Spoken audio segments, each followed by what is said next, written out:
Hello, j'espère que vous allez bien, on se retrouve pour une nouvelle vidéo. J'avais très envie de vous faire un petit récapitulatif de mes sagas en cours et surtout des sagas que j'ai très envie de terminer. Et plus particulièrement terminer en 2021, voilà, donc je fais un petit bilan on va dire des sagas commencées, non terminées que j'ai dans ma pile à lire, avec des titres qui sont normalement tous sortis ou qui vont se terminer en 2021. Je vous propose donc de voir de plus près les livres, les sagas que j'ai commencé et qui traînent un peu dans ma palle et que j'ai très envie de terminer, de finir et voilà quoi. Et c'est un peu mon objectif de 2021, finir ces sagas-là en espérant que j'y arrive. Sachant que comme je disais, il y a des titres qui sont... Enfin des sagas qui sont pas encore totalement terminés, mais qui devraient se terminer en 2021. Donc il faudrait que je me mette à jour pour être prête pour leur sortie pour le dernier tome en 2021. Et il y en a que j'ai depuis un petit moment dans mes étagères et que j'ai toujours pas terminé, voilà. Donc comme c'est un peu la fin d'année, je fais un petit bilan de 2020 et puis de ce qui va se passer en 2021. Donc voilà, c'est parti. Donc une des sagas que je traîne dans ma pile à lire depuis un moment, surtout que le tome 3 est sorti depuis je sais plus quand, mais ça fait quand même un bail, c'est la saga de La Faucheuse. Celle-là elle est sortie en novembre 2019 apparemment. Novembre 2019, ouais, donc ça fait un an, plus ou moins un an que je l'ai dans ma pile à lire j'imagine. La Faucheuse de Neal Shusterman, c'est vraiment une saga que j'ai beaucoup aimée en young adult et en français en plus, mais ce pavé, regardez-moi ça, combien ça fait de pages?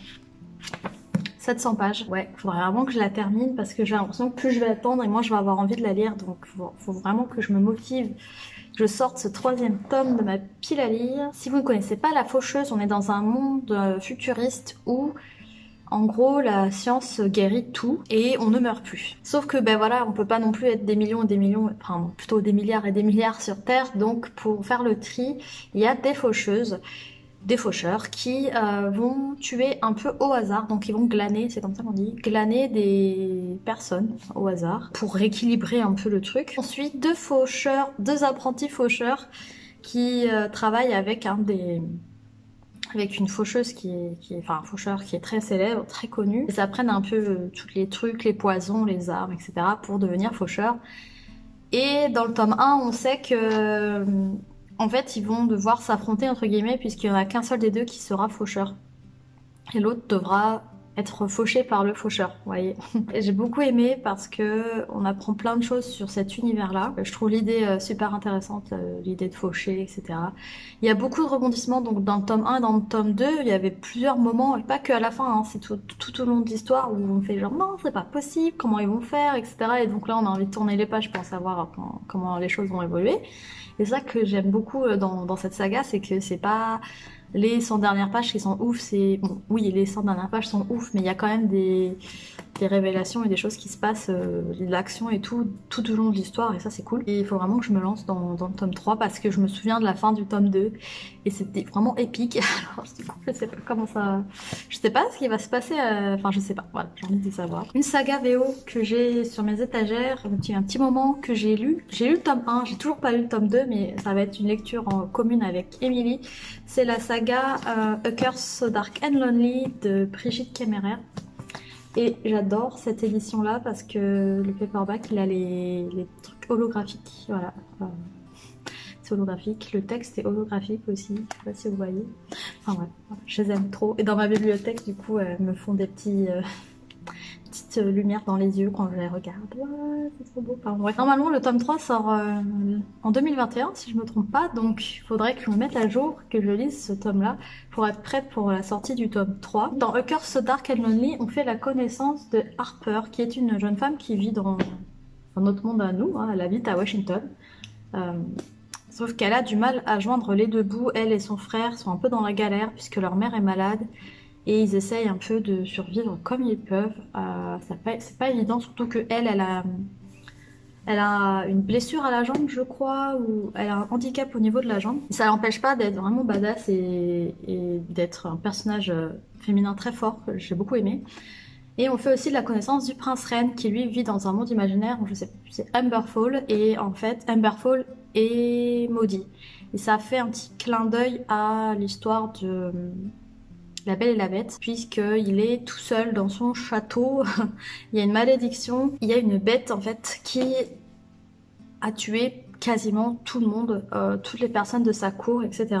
Un jour, Harper va se retrouver dans le pays, enfin dans le royaume d'Umberfall. J'ai trouvé ça trop génial, le fait que ce soit une personne lambda de notre monde, enfin ça pourrait être nous quoi, qui se retrouve plongé dans un univers de contes de fées au final.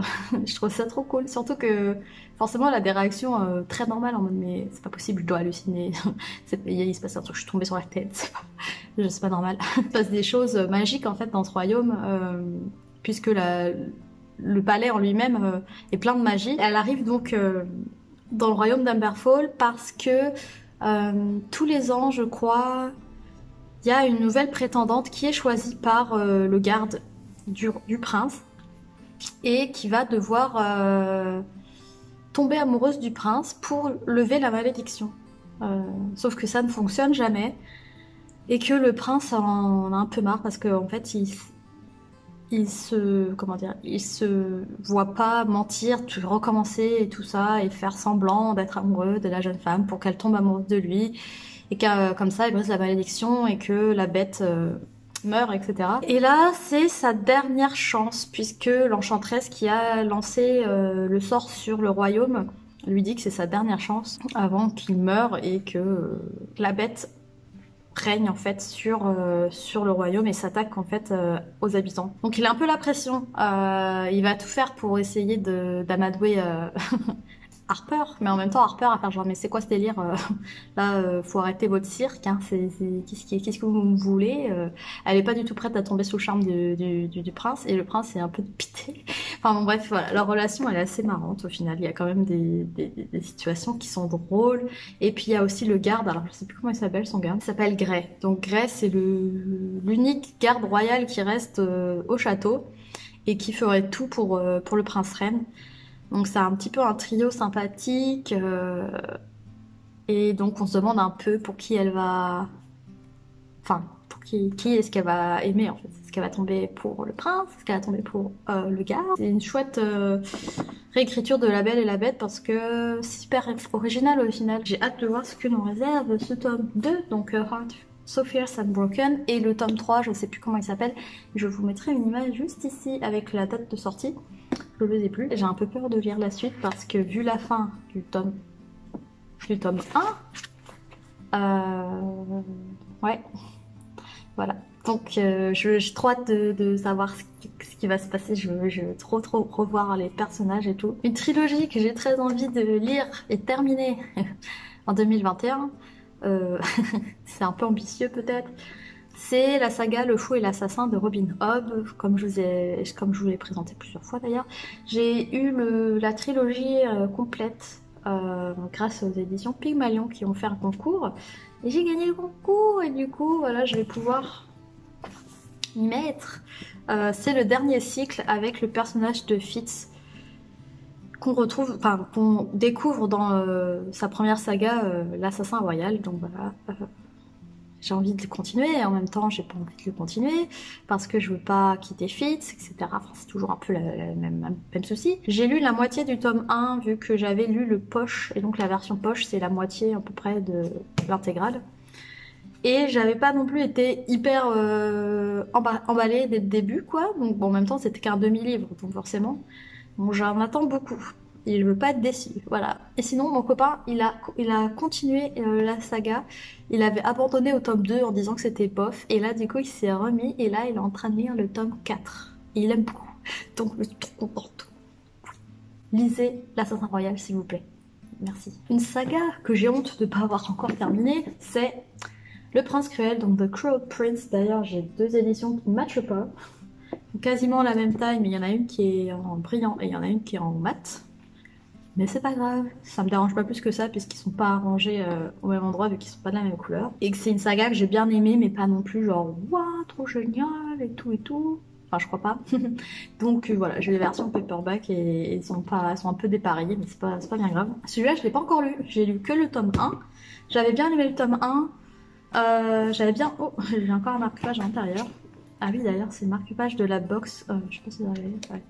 C'est une box australienne que j'avais pris qui faisait The Cruel Prince en paperback du coup, et là c'est Prince Cardan. Le personnage de Jude, donc l'héroïne, est en fait une humaine qui a été kidnappée par un noble faé et qui l'a ramenée dans son univers à lui. Elle et ses deux sœurs, donc en fait elle se retrouve plongée dans un univers dans lequel elle n'appartient pas en fait. Et on va dire que les faées vont lui faire ressentir ça puisqu'ils n'aiment pas les humains et qu'elle du coup est humaine avec sa sœur jumelle. Ça va être assez dur pour elle et sa sœur puisqu'elles vont être vachement harcelées. Enfin harcelées mais dangereux quoi. Voilà, c'est une question de vie ou de mort. Du coup c'était un peu choquant de lire ça quoi.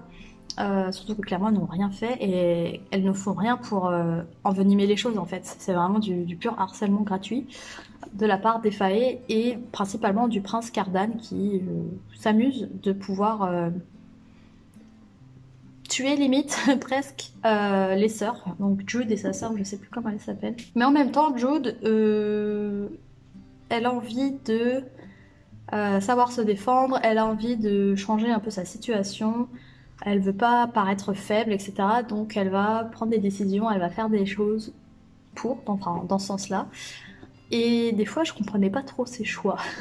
Je comprenais pas. Il y avait des histoires un peu parallèles et j'étais genre mais pourquoi?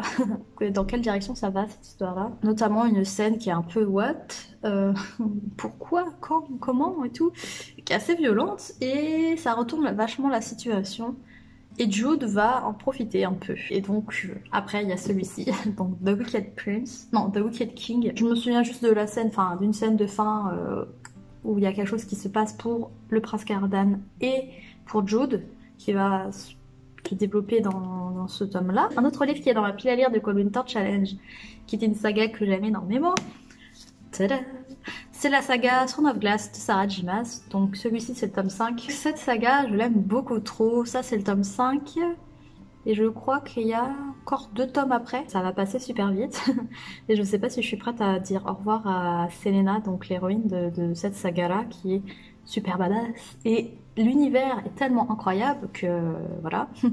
Le tome 4 m'a complètement scotché, c'était un de mes tomes, enfin c'est mon tome préféré de la saga pour le moment. Et j'ai beaucoup trop hâte de lire ce tome 5, mais en même temps voilà, j'ai pas envie de terminer la saga, mais je veux pas trop attendre non plus entre les livres, clairement, parce que c'est des mondes de fantasy très riches, avec beaucoup de personnages, beaucoup de lieux différents, et c'est assez compliqué géopolitiquement parlant, donc j'ai pas envie de passer mon temps à faire des relectures pour essayer de me ressouvenir qui est qui habite où, qui fait quoi, etc.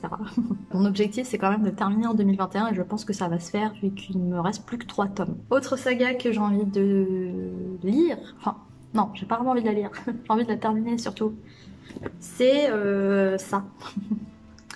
Donc je dis saga parce que bon, celle-là c'est une duologie et ça c'est, je sais pas si ça va être une duologie ou quoi, mais il faut que je m'y mette. Six of Crows, gros problème pour moi, j'aime pas trop cette duologie. J'ai pas aimé le tome 1, je me suis un peu forcée. Non, ça c'est le tome 1. J'ai un problème avec le personnage de Casebreaker et... Enfin bon bref, voilà, j'ai un problème avec cette saga. Du coup, je me force à lire le tome 2 et j'avais commencé, donc je suis rendue page 115, ce qui est tout à fait un exploit pour moi, hein, 115, parce que j'ai beaucoup trop envie de lire King of Scars, mais du coup, pour lire King of Scars, apparemment, il faut terminer Six of Crows. Donc dites-moi en commentaire si vous avez lu Six of Crows et King of Scars, est-ce que, à la limite, je peux tirer un trait sur le tome 2 et passer directement à King of Scars? Ou est-ce qu'il faut vraiment que je lise le tome 2 pour lire celui-ci? Dites-moi. Vraiment, que je le lise pas pour rien, vous voyez ce que je veux dire? Et je me souviens même plus, j'ai lu 100 pages là, et je sais plus du tout de qu'est-ce que ça parlait. Donc clairement, s'il vous plaît, aidez-moi. Dites-moi, parce que King of Scars, du coup, c'est une suite plus proche de la trilogie Grisha, que j'avais beaucoup aimée. Elle est plus centrée sur le personnage de Nikolai, qu'on retrouve dans le tome 2-3, je ne sais plus, de la saga Grisha. J'ai hâte de lire la suite, en fait, parce que enfin, c'est pas vraiment une suite, mais oui, ça se passe après. Ça se passe après Grisha, ça se passe après Six of Crows, mais c'est sur un personnage de Grisha. Et en plus, il y a la saga, enfin la saga, non, la série Netflix là qui va arriver en 2021. Donc clairement, j'ai envie de me mettre à jour. Surtout que ça fait un moment que j'essaye de terminer ça pour lire ça. Donc si je le fais pas là en 2021, je le ferai jamais. clairement c'est 2021 ou jamais. Dernière saga que j'aimerais beaucoup terminer l'année prochaine, c'est la saga The Poppy War de R.F. Kuang avec The Dragon Republic, et le dernier c'est The Burning God. Clairement moi j'attends la sortie papier parce que je les ai tous en papier, donc je me suis dit que le tome 3 j'allais prendre en papier, sauf que j'ai réalisé qu'en fait il sortait genre 6 mois plus tard, il sort qu'au mois de mai, alors que le dernier tome est sorti au mois de novembre, donc quelque chose comme ça. Et moi là je suis comme un con parce que du coup je m'étais refait une relecture de celui-là pour découvrir celui-ci, pour être direct prêt pour le dernier tome, mois de novembre, sauf que finalement je me suis rendu compte qu'il sortait qu'au mois de mai le paperback. Donc ça m'énerve, ça m'énerve. Du coup, je me suis arrêtée juste avant la fin. Voilà, je me suis arrêtée là. Au final, je voulais pas terminer parce qu'après, je me dis, mais en fait, je vais finir puis je vais pas me souvenir. Dans 6 mois, je m'en souviendrai pas. Donc clairement, je sais pas si c'est le bon plan de s'arrêter à 200 pages de la fin, même pas. Parce qu'après, il va falloir que je m'y remette, que je reprenne ici. Ou que je reprenne depuis le début, mais clairement je me dis ça sert à rien que je continue, sachant que le tome 3 ne sort que dans 6 mois. Ça garde de ouf quoi, donc j'ai pas envie de ne pas m'en souvenir, donc je sais pas ce que je vais faire, je vais peut-être devoir relire celui-ci qui est énorme. Mais en même temps c'est pas grave parce que c'est R.F. Kuang et c'est un univers de dingue. Et ça me fera pas de mal de relire parce que il se passe plein de trucs, et c'est un monde où on est en fait... en plein milieu d'une guerre, donc comme l'indique le titre du tome 1. Et il y a beaucoup de stratégies, il y a l'influence de différentes contrées, de différents peuples. C'est un peu difficile de suivre quand même parce qu'il y a pas mal de choses qui se passent stratégiquement parlant. Il va y avoir des discussions, des rendez-vous, enfin voilà, pour parler de la guerre. Il faut un peu suivre qui est qui appartient à quelle contrée, etc. On est dans un monde inspiré de la Chine, qui est divisé en 12 contrées, je crois. Chacun a une contrée avec un animal. Il y a le chien, le rat, enfin vous voyez comme les signes astrologiques. Ils font partie d'un même pays qui s'appelle Nicara, donc l'empire de Nicara, qui est donc dirigé par une impératrice. C'est une histoire qui est aussi qui est vraiment inspirée de faits réels, entre guillemets, puisque c'est... inspiré de la guerre sino-japonaise, donc entre la Chine et le Japon. Et ça se voit vachement dans le tome 2, parce que dans le tome 1, en fait, on fait la connaissance de Rin, qui fait partie d'une famille pauvre, en fait, qui a été adoptée, qui a grandi dans la pauvreté, et surtout, elle est destinée à épouser le premier venu, histoire de dire que, voilà, elle finit pas en fille de joie, quoi. Sauf que, alors, elle, ça l'intéresse pas d'épouser le premier venu, elle veut pas non plus finir à la rue, donc il lui reste pas trop d'options, si ce n'est participer, en fait, au test annuel pour entrer dans une académie, une académie scolastique, enfin scolaire en fait, pour être formée en tant que soldat et voire plus dirigeant, etc. Elle vise le plus haut, c'est-à-dire l'académie de Sinégarde qui est dans la capitale, mais ce n'est que l'élite qui est choisie parce que c'est un test qui est très dur. Sauf qu'elle elle a tout donné pour rentrer dans cette école, elle va réussir, sauf qu'elle va un peu... Enfin, ça va être le désenchantement total parce que elle va quitter de mauvaises conditions pour des conditions pas meilleures non plus, sachant qu'elle se fait beaucoup harceler parce qu'elle a la peau plus foncée que la majorité des personnes à l'université, à l'académie, mais aussi dans la Chine en général. Et en plus, elle vient d'une famille pauvre, elle n'est pas éduquée. Tous les autres, c'est l'élite. Ils ont été éduqués depuis plus jeune âge aux arts martiaux. Ils ont été éduqués en stratégie militaire, etc. Donc, elle se retrouve à la ramasse. Mais vraiment, elle est, comment est-ce qu'on dit, elle a une abnégité de ouf. Je crois que c'est le bon mot. Elle baisse pas les bras, jamais, jamais, jamais, jamais. Elle est droguée entre guillemets par les retours positifs qu'on peut lui apporter, que ses supérieurs peuvent lui apporter, donc elle va être toujours poussée vers l'avant. Elle veut plaire le plus possible à ses supérieurs, elle veut qu'on remarque qu'elle est douée, etc. Donc c'est quelque chose qui va la pousser vers l'avant, même si c'est psychologiquement pas une bonne idée non plus, hein. On dit pas que c'est bien, hein. En fait, dans un univers, elle va découvrir qu'il y a un univers de chamans où il y a une possible connexion avec les dieux. C'est quelque chose qui n'est pas vraiment mis en avant dans son pays, mais qui existe, et elle va vouloir absolument en apprendre plus, et elle va toujours vouloir plus, et c'est ça un peu le souci avec Rin, c'est que c'est pas toujours la bonne chose, le bon choix qu'elle va faire. Et c'est aussi quelque chose que j'apprécie énormément dans cette saga, c'est que Rin n'est pas parfaite. Rin n'est pas un héros, c'est que des anti-héros. Il n'y a pas de héros, il n'y a pas de bon côté, il n'y a pas de bon choix. Les deux choix, on va dire, la route droite, la route gauche, il n'y en a pas une qui est mieux que l'autre. Et peu importe le choix qu'elle va faire, on sait que ça va jamais être une fin joyeuse, etc. Comme vous dit, c'est la guerre, il y a des décisions il y a des stratégies militaires à prendre. Et jamais personne ne sera heureux à la fin. Pareil, là on a le point de vue de la Chine, enfin de la comté de Nicara, mais on a aussi les attaquants et on a aussi un peu le point de vue en mode, ben oui, voilà, enfin on comprend un peu les deux côtés, il n'y a pas de bon côté, il n'y a pas de gentil, il n'y a pas de méchant, c'est vraiment, voilà quoi. Et elle fait partie du coup des dirigeants de l'armée. Elle doit prendre des décisions qui sont compliquées. On le voit beaucoup dans ce tome-là. Et voilà, elle doit faire des choix qui sont pas du tout évidents. Elle doit faire des choix qui ne sont pas des bons ou des mauvais choix, ce sont juste des choix et il n'y a pas de bonne réponse, quoi. Cette saga est ouf. Donc c'est une saga adulte, hein, je préfère le préciser parce que c'est très sombre, c'est du dark grim fantasy, donc c'est cru, c'est violent, il y a beaucoup de sang, il y a des scènes choquantes, etc. Mais c'est bien fait, c'est pas trop, c'est pas mal placé, c'est vraiment, on sent que c'est la toile de fond, c'est le paysage, c'est normal en fait dans leur pays à ce moment-là. Et ça fait pas tâche en fait, c'est pas comme d'autres livres où t'as l'impression que c'est gratuit, etc. Mais la plume de l'autrice est incroyable, il y a des réflexions qui sont hyper intéressantes et qui toi te font réfléchir aussi et mieux comprendre la situation en fait, que ce soit dans le livre ou la situation générale de la période de la guerre sino-japonaise. Il y a toute une interrogation autour de la consommation de drogue, etc. Et c'est hyper intéressant. Voilà, je ne peux que vous conseiller de la lire, sachant que le tome 1 est sorti en français. J'espère qu'ils sortiront la suite, s'il vous plaît. C'est chez Actes Sud et ça s'appelle La guerre du pavot. Donc voilà pour les sagas que j'ai très envie de lire en 2021. Enfin, très envie de lire. Il y en a que j'ai plus envie de lire que d'autres, on va dire. Il y en a que j'ai envie de terminer parce que bon, j'ai pas envie de les traîner dans ma dans ma bibliothèque et dans 2 ans me dire bon, ben elle, je la finirai jamais, donc je vais m'en débarrasser, quoi. C'est pas le but. Parce qu'elle me juge là dans mes étagères. Enfin bref, n'hésitez pas à me dire en commentaire si de 1 je dois absolument lire Six of Crows, 2 pour lire King of Scars. Et n'hésitez pas à me dire s'il y en a qui vous tentent, s'il y en a que vous avez vous aussi dans votre bibliothèque que vous devez terminer. Et s'il y a des séries, enfin des sagas que vous voulez finir aussi en 2021. N'hésitez pas à me dire tout ça en commentaire.